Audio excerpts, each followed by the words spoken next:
Good morning मेरे प्यारे बच्चों। आज हम लोग न्यू टॉपिक पढ़ेंगे, मॉलिक्यूलर फॉर्मूला। ये मॉलिक्यूलर फॉर्मूला क्या होता है? मॉलिक्यूलर फॉर्मूला का मतलब होता है आणविक सूत्र, मतलब एक ऐसा सूत्र जो किसी यौगिक या अणुओं में कुल परमाणु की संख्या को सूचित करता है, मॉलिक्यूलर फॉर्मूला कहलाता है। फिर से समझ लो हिंदी में, आणविक सूत्र एक ऐसा सूत्र है जो किसी अणु या यौगिकों में कुल परमाणु की संख्या को सूचित करता है। Molecular formula shows the exact number of different type of atom present in a molecule of compound is called molecular formula। ये लिखा होगा, molecular formula shows the exact number of different type of atom present in a molecule of compound is called molecular formula। या in other word it can be defined as, ऐसे भी वो इसको दूसरे शब्दों में डिफाइन कर सकते हैं, a formula, एक सूत्र which represent, जो सूचित करता है the exact number of different types of atom in a compound।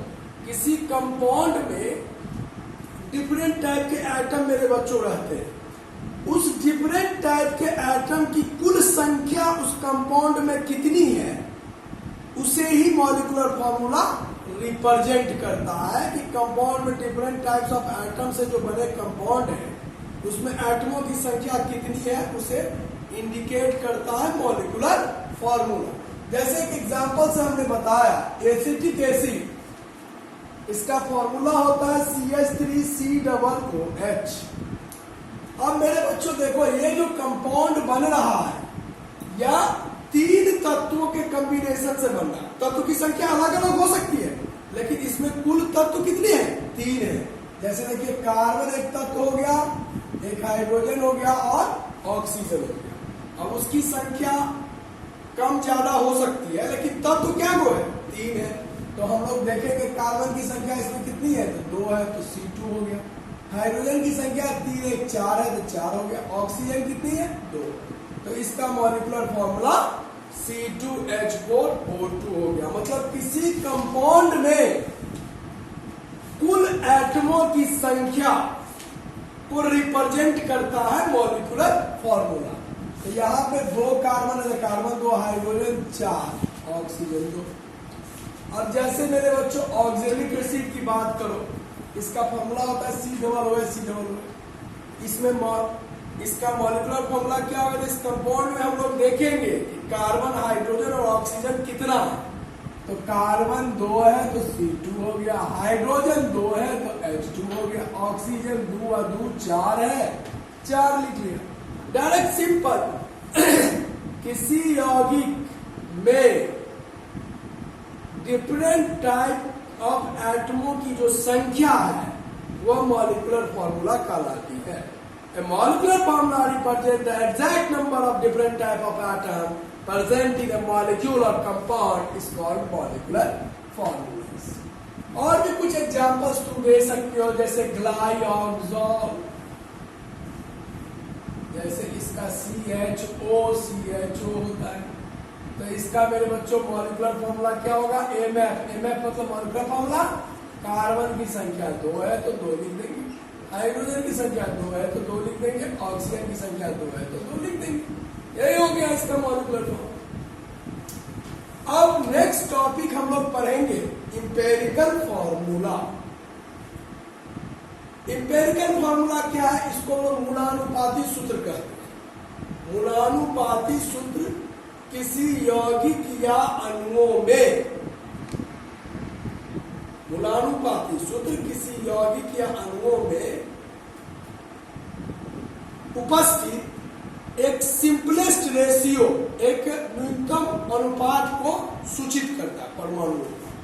A formula which represents the simplest whole number ratio of various atom present in a compound। किसी compound में various atom simplest whole number ratio को represent करता है molecular formula. जैसे एक examples से हम लोग देख सकते हैं, जैसे ये हो गया एसिटिक एसिड। जैसे कुछ एग्जांपल आपको पहले बता दूं, जैसे यहाँ पे देखिए एक बेंजीन का C6H6 है, इसका मॉलिक्यूलर फॉर्मूला हमारा क्या हो जाएगा?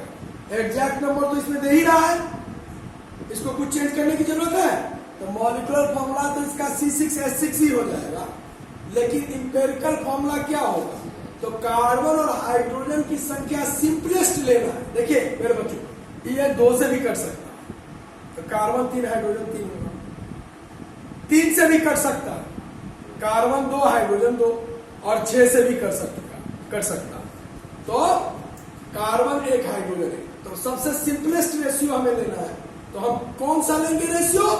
CH लेंगे, सबसे सिंपलेस्ट रेशियो। ये C से 6 से इजीली कट जाएगा, तो इसका इंपेरिकल फॉर्मूला क्या हो जाएगा? CH मतलब 1:1, मतलब a formula which represent the simplest whole number ratio of various atom present in a molecule of compound. किसी कंपाउंड में सिंपलेस्ट होल नंबर रेशियो, जैसे हमने यहाँ पे एग्जांपल से बताया एसिटिक एसिड, इसका molecular formula carbon 2 hydrogen 4 oxygen 2। अब इसका हम लोग इंपेरिकल फॉर्मूला देखेंगे, लेकिन सिंपलेस्ट होल नंबर में आना चाहिए। ये किससे कटेगा? 2 से कट जाएगा सभी, तो 2 से इसको काटेंगे मेरे बच्चों, तो ये क्या हो जाएगा? 1 कार्बन हो जाएगा, हाइड्रोजन कितना हो जाएगा? 2, ऑक्सीजन कितना हो जाएगा? तो रेशियो क्या आ गया? कार्बन 1 है तो 1 हो गया, हाइड्रोजन कितना है? 2, ऑक्सीजन कितना है? 1। 1:2:1 का रेशियो आएगा। अब जैसे हमने बेंजीन का दिखाया, तो बेंजीन में तो एग्जैक्ट नंबर इंडिकेट कर ही रहा है, तो मॉलिक्यूलर फॉर्मूला तो इसका 10 रहेगा। मॉलिक्यूलर फॉर्मूला तो कहता है एग्जैक्ट नंबर बताइए। और हाइड्रोजन इंपेरिकल फॉर्मूला इसका क्या होगा? CH अभी बताया, तो रेशियो क्या हो जाएगा? 1:1। कार्बन 1 है, हाइड्रोजन 1। अब मेरे बच्चों देखो oxalic acid, this is oxalic, इसमें इसका मॉलिक्यूलर फॉर्मूला कितना होगा? कार्बन 2 हाइड्रोजन 2 ऑक्सीजन 2 दिक्कत। और इसका इंपेरिकल फॉर्मूला क्या होगा?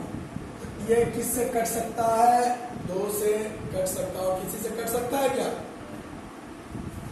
आपको ये भी देखना है कि किससे कट सकता है, होल नंबर आना चाहिए और सिंपलेस्ट आना चाहिए।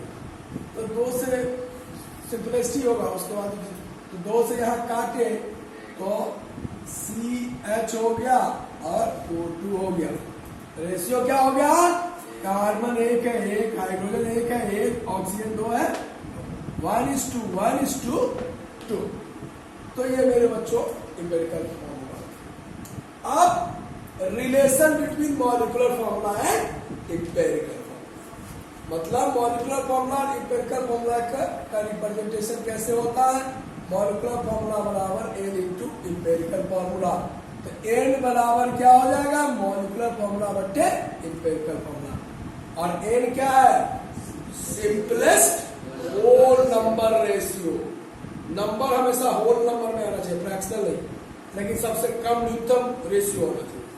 अब यहाँ पे इसी का एक फॉर्मूला होगा, मॉलिक्यूलर वेट बराबर N इंटू इंपेरिकल वेट। मान लीजिए इंपेरिकल वेट हमें कैलकुलेट करना है, तो हम लोग मॉलिक्यूलर वेट बराबर N into empirical weight, molecular weight बराबर 2 गुने VD।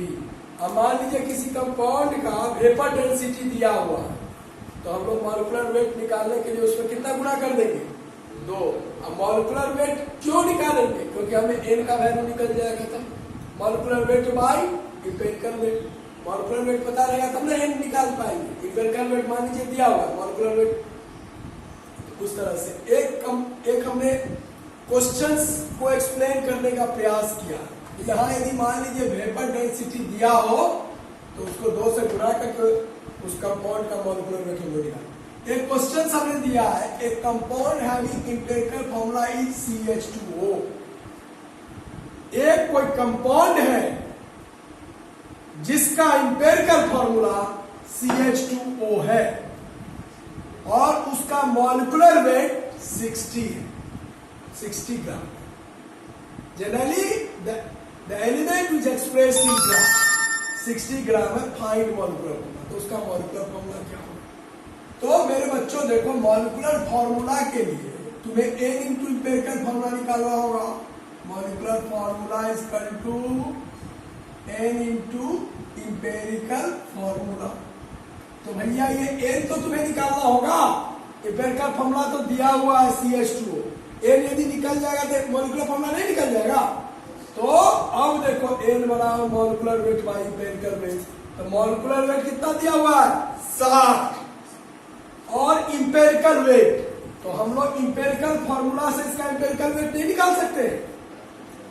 तो CH2O का इंपेरिकल वेट क्या होगा, कार्बन का कितना परमाणु संख्या 6 है, क्या बताए थे सम संख्या में रहेगा दुगुना होगा 12, एक हाइड्रोजन का 1 तो 2 हाइड्रोजन का 2, 12 2 14, ऑक्सीजन का परमाणु संख्या 8 है तो कितना होगा 16, सभी को जोड़ोगे 30 ग्राम आ जाएगा, और 30 ग्राम जैसी आ जाएगा तो molecular weight 60 by empirical weight 30, तो 2 आ जाएगा। देखो सिंपलेस्ट होल नंबर रेशियो कितना आ गया 2, तो मॉलिक्यूलर फॉर्मूला बराबर n into empirical formula, n का वैल्यू 2 हो गया, इंपेरिकल फॉर्मूला हमारा CH2O है, इसको गुणा कर दिए तो कार्बन 2, हाइड्रोजन 2 दूनी 4, ऑक्सीजन 2, यही इसका मॉलिक्यूलर फॉर्मूला।